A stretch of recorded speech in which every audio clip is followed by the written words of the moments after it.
cashirkan waa qaybtii labaad ee ka tirsanayd cashirkeennii greatest common factor waa qaybtiisii labaad marka qaybtanna waxaan ku baranaynaa tusaalooyinka noocan oo kale ah kuwa leh xarfaha iyo exponentiyada marka tusaalahan wuxuu leeyahay find the GCF waxaad soo heshaa lambarka ugu weyn oo loo qaybin karo 12x oo leh exponent 3 negative 15x oo leh exponent 2 18x oo leh exponent 4 iyo 27x oo leh exponent 5 tusaalahan wuxuu ku leeyahay waxaad soo heshaa lambarka ugu weyn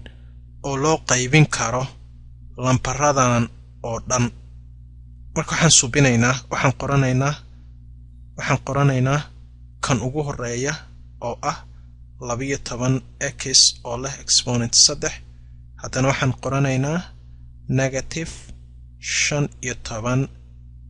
15x oo leh exponent 2 haddana waxaan qoranaynaa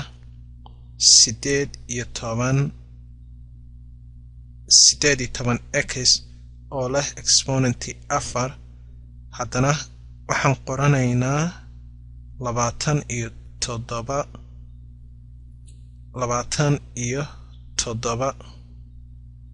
27x oo leh exponent 5 markaa saas u qoratid baad waxaad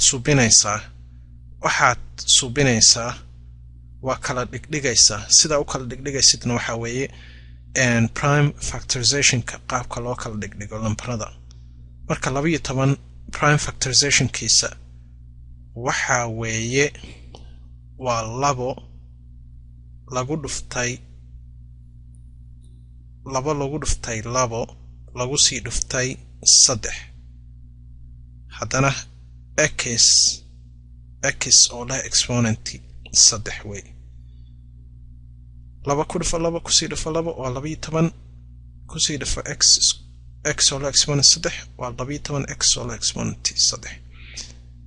negative 15x square haddii aan prime number u kala dhigdhigno prime factorizationka u kala dhigno haddii aadan aqoon prime factorizationka iyo sida qaabkan loo suubiyo waxaad daawataa videoga qaybta koowaad ee ah greatest common factor part 1 ama qaybta koowaad daawo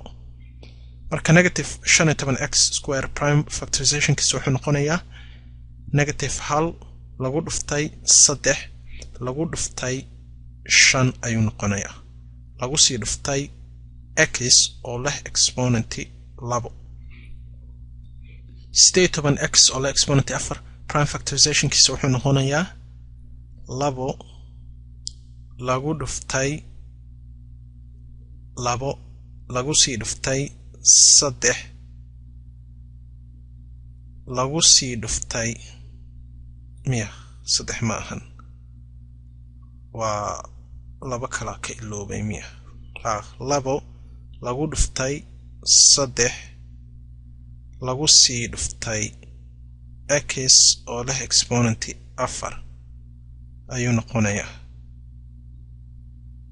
27x oo leh exponent 5 waxay noqonaysaa 3 lagu dhuftay 3 lagu sii dhuftay 3 lagu sii dhuftay x oo leh exponent 5 3 ku dhufo 9 ku sii dhufo 3 waa 27 ku sii dhufo x oo leh exponent 5 waa 27x to the 5th okay markuu sidaas yahay GCF-ka ama greatest common factor-ka wuxuu noqonayaa waxaan fiirinaynaa lambarada ay isku midka ka yihiin prime factorizationkooda lambarada ay isku midka ka yihiin ayaan fiirinaynaa kan wuxuu leeyahay 3 kulli waxay isku mid ka yihiin lambar 3 ayay isku mid ka yihiin lambar 3 ayay isku mid ka yihiin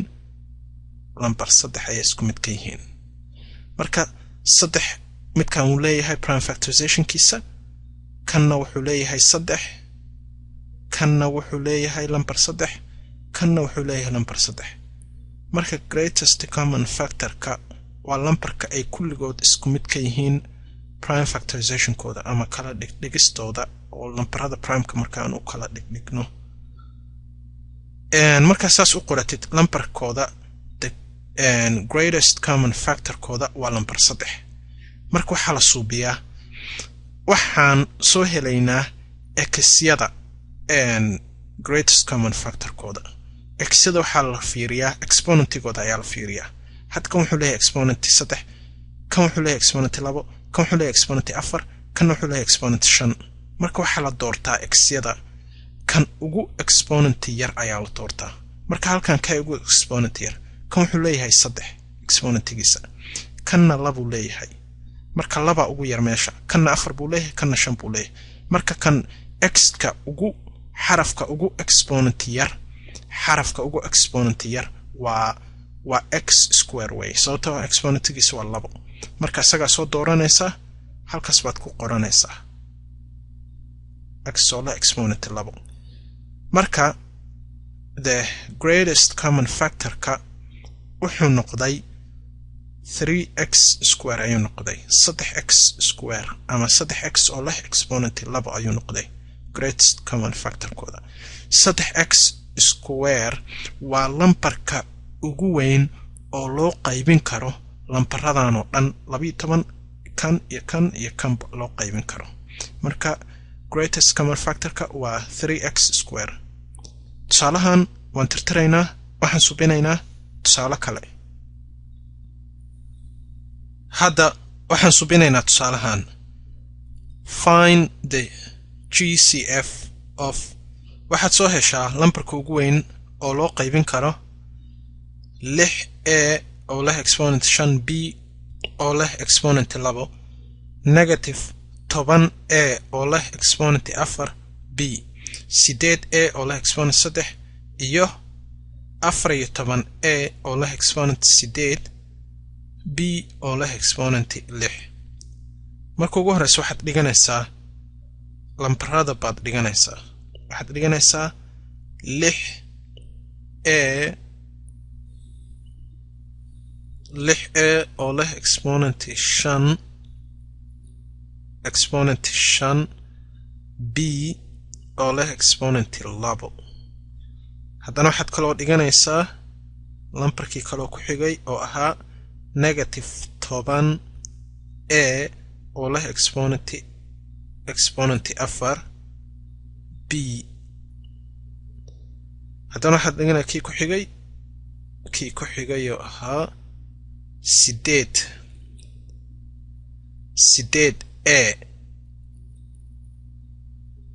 8a oo leh exponent 3 haddana kii kaloo ku sii xigay oo ahaa 14a oo leh exponent 8 b oo leh exponent 6 marka saas u dhigatid baad waxaad subinaysaa prime factorization ayaad subinaysaa marka prime factorization of number 6 waa 2 lagu dhuftay 3 haddana a oo leh exponent 5 lagu dhuftay b oo leh exponent 2 prime factorization of negative 10 waa negative 1 lagu dhuftay 2 lagu dhuftay 5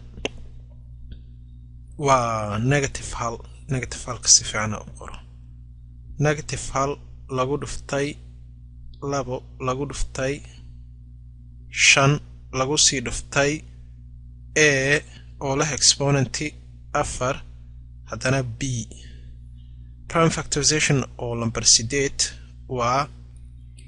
2 lagu dhuftay 2 lagu sii dhuftay 2 2 ku dhufo 4 ku sii dhufo 2 8 ku sii dhufo a oo leh exponent 3 prime factorization of 14 waa 2 lagu dhuftay 7 lagu sii dhuftay a oo leh exponent 8 lagu sii dhuftay b oo leh exponent 6 marka saas u qoratid GCF ka wuxuu noqonayaa greatest common factor ka wuxuu noqonayaa waxaad fiirinaysaa lambarada isku midka ka yihiin lambaradan oo dhan prime factorization kan lambarada isku mid ka yihiin ayaa fiirinaysaa lambar 2 isku mid bay ka yihiin kanna isku mid bay ka yihiin 2 kanna 2 isku mid bay ka yihiin marka kulligood lambarka isku midka ka yihiin waa lambar 2 kan wuxuu leeyahay lambar 2 kan wuxuu leeyahay lambar 2 kanna wuxuu leeyahay lambar 2 kanna wuxuu leeyahay lambar 2 marka lambar 2 way lambarka isku mid ka yihiin marka lambarada greatest common factor kooda waa lambar 2 marka xarfaha hadda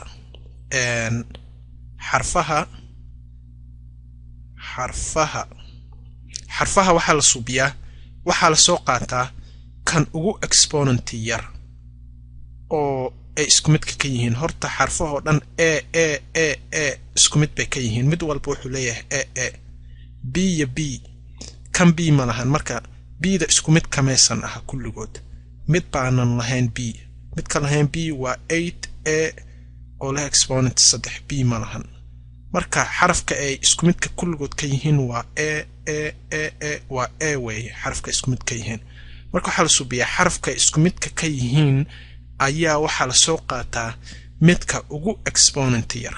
marka xarfaha isku midka ka yihiin oo a ah ka ugu exponent yar waxa ugu exponent yar waa midkan exponentigiisana waa 3 kan wuxuu leeyahay exponent 4 kan wuxuu leeyahay 5 kan wuxuu leeyahay 8 marka kan baa ugu exponent yar oo leh exponent 3 marka isaga soo qaadanaysaa marka soo qaadatid halkaas baa ku qoranaysaa a oo leh exponent 3 marka GCF ka ama greatest common factor ka waa 2a oo leh exponent 3 waa inta GCF ka ashirkan oo ahaa qaybtii labaad ashirkan oo ahaa greatest common factor meeshaas ayuu ku dhamaaday